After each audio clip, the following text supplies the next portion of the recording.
Hello everyone, I'm João Cartucho from Imperial College of London, and today Jen and I will be presenting our work, Autonomous Tissue Scanning under Freeform Motion for Intraoperative Tissue Characterization. So, imagine that a surgeon told you that you needed to do a surgery. Well, if you are lucky enough, you'd be able to do it through laparoscopic surgery, and this would mean that you'd be doing through these small incisions in the body. And if you are even luckier, you would be using a robotic system like the Da Vinci robot, and the surgeon would be able to do very precise motions using this workstation. Now, if you have been seeing the sci-fi movies, you know that we are going towards autonomy in surgical robots. The robots will be able to look at you with the laser beams, and they will diagnose you and heal you and do everything without a surgeon nearby. And we are going towards that direction. Now here we can see doing that through the localization and extraction of the tumor. And here we can see autonomous suturing. So we are getting in that direction. Another crucial task will be the autonomous tissue scanning, where essentially the robot will be grabbing an imaging probe like ultrasound or a PCLE, and with this it will be collecting information about the subsurface of the tissue. In this case here, for example, we can see they are localizing a tumor inside the subsurface. Now, the thing you have to remind is that our tissues keep moving and things are dynamic here. The problem is that so far people have been assuming that the tissue is static or moving in a single direction periodically. And this is not realistic because we don't know, like if you breathe, sometimes you breathe faster, sometimes you breathe slower, so things are not periodic.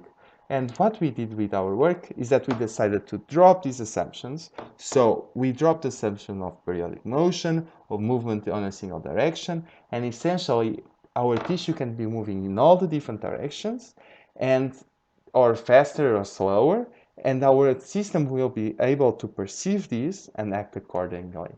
So this is an overview of our framework. Essentially, as any robotic system, we have the hardware part and the software part. In the hardware part, essentially, we have a stereo camera and a robotic arm holding an ultrasound probe. Here we see it is the ultrasound machine. On the software part, using the images coming from the stereo camera, we are doing two things. We want to know where the robotic arm is, so we need to do some probe tracking, and we want to know where the tissue is, so we are also doing some tissue tracking. And using the poses coming from both, we know how to control the robot so that the imaging probe is touching the tissue perpendicularly and in the right position.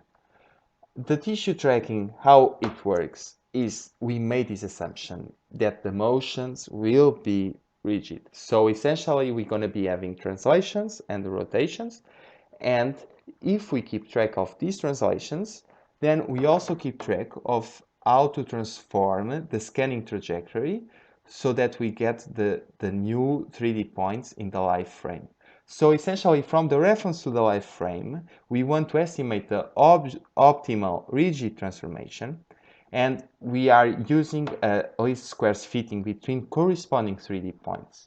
And the way we track these 3D points is using a median flow tracker using the RGB image. This will be more clear now with this diagram. Essentially, this describes the loop of our tissue tracking. So if we are doing tissue tracking, the first thing we want to do is that using the RGB image, we need to know where the tissue is. So we need to do tissue segmentation. And if we know where the tissue is, we're going to have this set of regions of interest that are the ones that are being used to track where it's moving to. And when an occlusion is detected, for example, here we see an occlusion due to the robotic arm and the imaging probe, those regions cannot be used to estimate the pose of the tissue because they do not belong to the tissue. So they are removed, and using the other ones, we estimate the pose. Then later on, if this robotic arm gets out of here, it will try to recover these regions. For example, here it recovered on this region.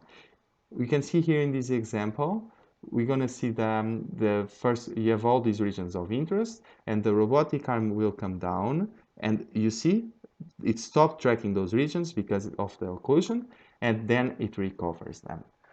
Now, from these 2D points to get the 3D estimation, we're going to be using the point cloud, and Jan is going to explain this. Thank you, Zhao. Hi there, my name is John. As Zhao just mentioned, the tissue tracking we're using requires the knowledge of the shape of the tissue. And by taking the advantage of the stereo camera that the robot has, the stereo reconstruction is applied in our framework. First, in order to do that, firstly, the stereo image pair is rectified, and the disparity is estimated by adopting the efficient large-scale matching method. And the 3D point cloud then can be calculated using triangulation. And down here you can see a moving demonstration of that. In this framework, we apply visual servoing, whose goal is to minimize the error between the measured state and the desired state. And in our framework, the measured state is the poses of the marker with respect to the camera, and that is measured by using perspective endpoint. And the desired state is where the marker intended to be when the probe is reaching the desired contact point on the tissue specified by the user. And here is a control architecture. And what I would like to point out is that the marker pose and the tissue pose discussed in the previous slides are the feedbacks in this architecture, where the green boxes shows marker tracking and the orange boxes shows the tissue tracking. To validate our framework, a moving platform was established. The platform consists of 3 motors that are moving in perpendicular direction to each other, and we'll also use a silicon lever phantom for testing. Similarly to the previous work, we also defined 3 motion profile that resemble the breathing motion, plus the freeform motion where tissue can move in any directions. Here shows some quantitative results where you can see in all 3 directions our framework allows the probe to follow the tissue's motion, where as opposed to those if the probe is not following the tissues. We also validate our performance with normalized cross correlation, or NCC, on the ultrasound sequences of scanning, where higher NCC indicates less changes on the images and therefore shows higher stability. And as you can see, the framework is able to reasonably stabilize the ultrasound images. We also validate our framework with free-form motions, where the tissue is moving in unpredictable directions. And as you can see, the probe is still be able to follow the tissue motions. We also tested the accuracy of visual surveying and the accuracy of tissue tracking. And as the tables show, the average translational error of both of them are less than 1 millimeter, and the average rotational errors are less than 2 degrees.